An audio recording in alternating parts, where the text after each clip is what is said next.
Interpreting at the Mental Health Clinic. Segment 1. You are a freelance interpreter who has just accepted an ongoing assignment interpreting for a newly established outpatient mental health clinic.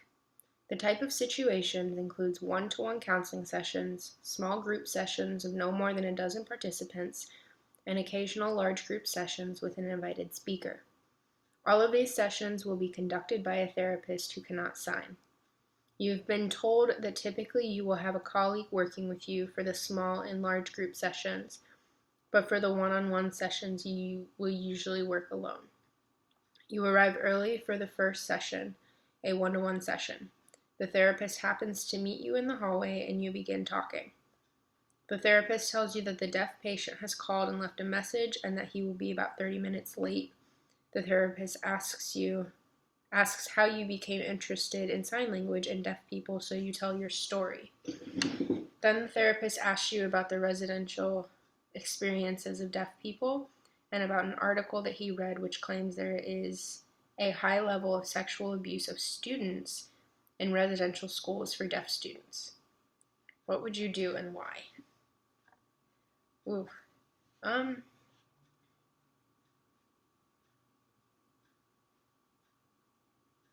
Would most likely explain that the conversation is touching on a subject that is inappropriate for me to discuss with them.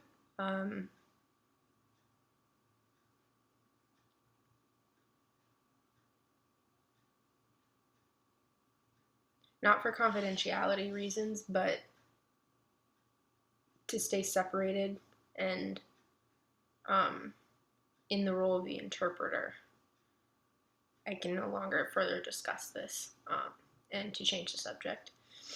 I would do this because it's not in my role, or it's not appropriate in my role as the interpreter to start discussing something that serious and that sensitive of a subject.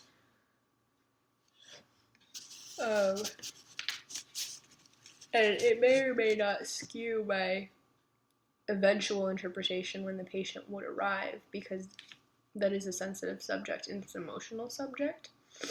And I wouldn't want all that information in my head and then maybe start projecting that onto the patient as I'm doing my interpretation. So that definitely happened. Okay. Interpreting at the mental health clinic. Segment 2. After you respond, the therapist tells you that the reason he asked is that the deaf patient in this session has a history of child sexual abuse and that this is the first in a series of court-ordered therapy sessions. The deaf person finally arrives, and it is someone you recognize from the interpreting you have done in the community. The therapist directs the deaf person to his office and the session begins. At the end of the hour, you accompany the deaf person to the receptionist's desk to schedule the next appointment. In the middle of trying to find a workable time, the therapist approaches and in front of the deaf person asks if he can speak to you in private for a few minutes. What would you do and why?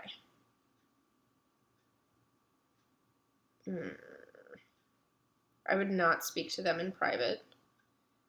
I would explain that as an interpreter, it's not my role to have an individual relationship or a separate conversation concerning the deaf patient, but without the deaf patient. So if there's a conversation that needs to be had, it should be had with the patient. But that if it's a conversation that wants to be had in private without the patient, it's inappropriate. Because that's undermining the deaf patient. I would feel so uncomfortable if I were them and my therapist and my interpreter were talking privately. My interpreter has no place having an individual relationship with that therapist. They're only there to facilitate communication between me and that therapist. It should be as if they're not really there, even though we know that there's no way to have completely no influence on the scenario because you're in it. You don't need to be having an individual or private conversation with them. Alright. Segment 3. A few weeks later, the deaf person is scheduled to join an ongoing group therapy session, and you have been asked to interpret. You have been told that the group consists of the therapist plus approximately 12 men who are undergoing court-ordered treatments for sexual abuse of children. The group has been in session for a few months, and it is common for new people to join the group as others leave it. You have arranged for a colleague to interpret with you since you suspect this will be more demanding than the one-on-one counseling sessions. About 30 minutes before the session begins, you receive a page from your colleague that she has been involved in a car accident. She has suffered only minor injuries but has been taken to the hospital for x-rays and has a precautionary measure. Thus, she will be unable to interpret the group counseling session. She has placed a call to the referral agency, but they have not been able to locate a replacement. You too contact the agency and confirm that they have no one available on such short notice. I'm gonna move because my AC is really loud.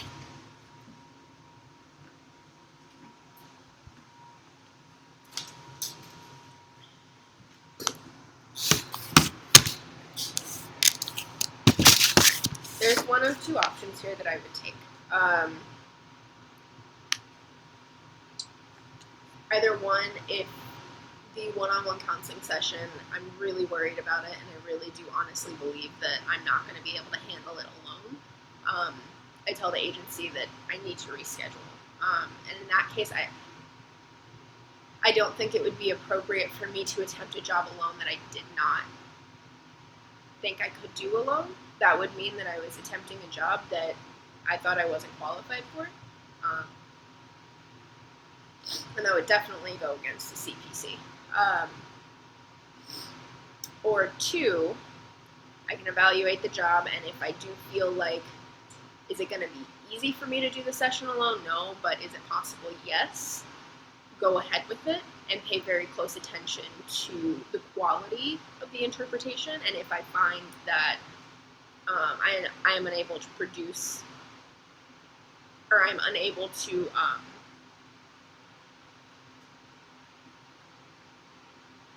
complete this job by myself, then you go through the motions of rescheduling. Or I was wrong and I can completely handle the job on my own, and in that case, you can do it by yourself. And just go with it. I would do this definitely because you don't want to enter into a job that you feel unqualified for. Most likely, my guess would be that you say I was supposed to have, I would say that I was supposed to have somebody here. I will not be able to facilitate communication accurately, which, is it inconvenient that it would have to be canceled? Yes, definitely, but better that it would be canceled than communication be lost. Segment 4. You decide that you really have no other viable option than to explain the situation to the therapist and let him determine whether or not to proceed under the circumstances. He tells you that this is a critical juncture in the deaf person's therapeutic program and insists that the session go on as scheduled. During the session, you struggle a few times, particularly at some of the graphic fantasies described by a couple of the members of the group. Nevertheless, you leave the session feeling that under the circumstances, the deaf person was not disadvantaged, and apart from your own uneasiness at working the session alone, you feel that the session was generally quite successful. However, you begin to realize that this ongoing assessment is beginning to affect you emotionally. You are definitely not looking forward to the group session next week, especially after the graphic descriptions you interpreted this week. What would you do and why? I would contact the agency and figure out how to get professional help. Talk to somebody without breaching confidentiality and see if I can find a way to make myself feel more prepared for the following week. But if after receiving professional help I still don't feel prepared for the following week, definitely let the agency know and tell them that I'm not going to be able to complete this job and that they need to find somebody else. Because if one of two things. One, if it's negatively affecting me and I'm being, overwhelmed by the information, my interpretations are going to suffer. And that's a disadvantage to the client, which is unacceptable. And two, no job should be allowed to continue to negatively influence you and to overwhelm you. Segment 5. A few days later, a friend of yours asks you to interpret for a Cub Scout den meeting. Your friend's deaf son and another deaf boy belong to the Cub Scout den based at the local school they attend. However, they want to attend the upcoming regional scouting camporee, a scouting Olympics that will take place over an upcoming long holiday weekend.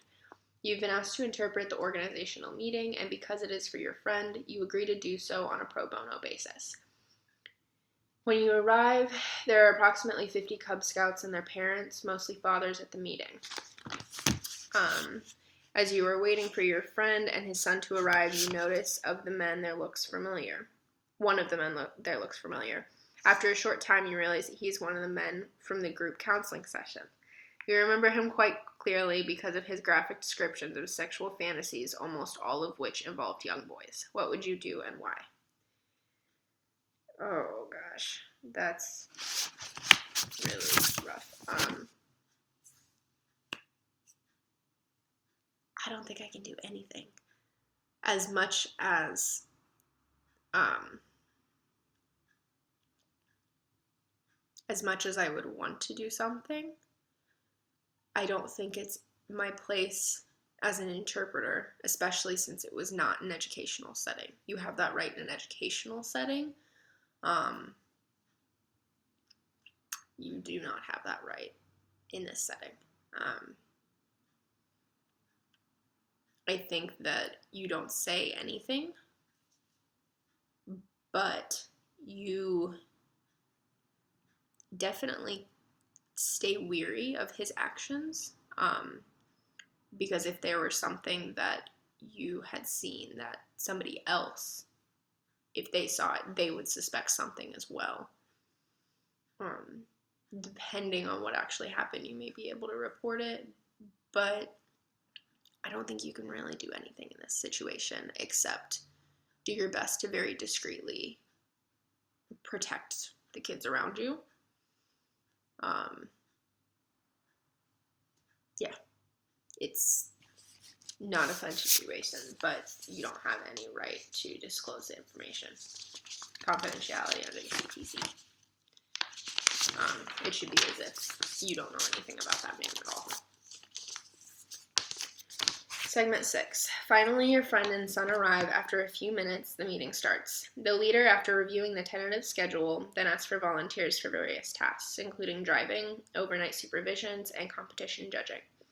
As fathers begin to volunteer for various tasks, the man you recognize from the counseling session volunteers to drive and be one of the 2 overnight supervisors. The leader thanks him and then announces that no more volunteers are needed.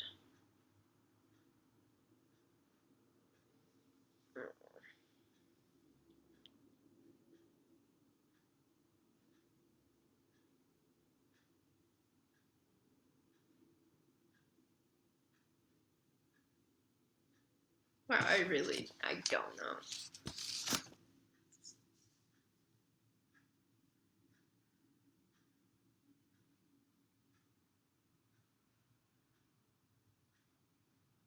I very honestly have no idea what I would do in this situation. It's an issue because you do have confidentiality that you have to uphold.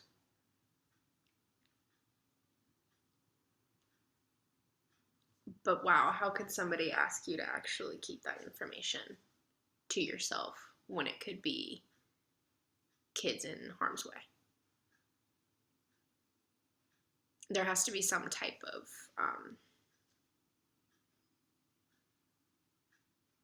loophole is not really the best word, but loophole in this situation, I guess. More so, I have no answer for this one. I have to ask what should I do?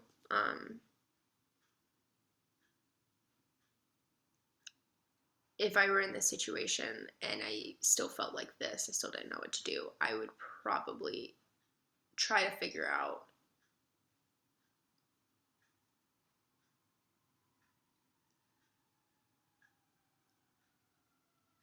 if there are any loopholes, or maybe go to the friend that I'm doing pro bono work for and tell them, for reasons I cannot tell you, I am of this interpreter position. I cannot do this. So therefore, stepping out of the interpreter position, maybe helping find another interpreter that'll do pro bono work, and then volunteering myself to be the overnight supervisors.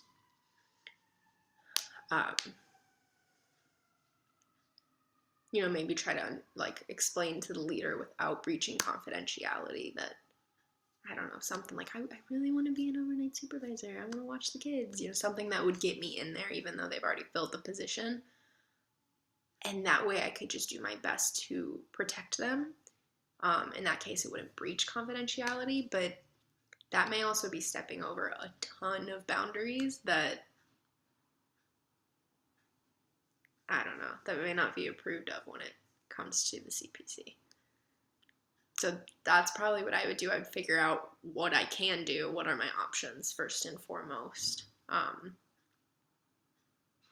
But I would most likely step out of that interpreter position, definitely. And try to put myself in the situation, not in an interpreter position, and maybe I could do something with that. Who knows if that's breaching confidentiality, though. That one would be a hard one.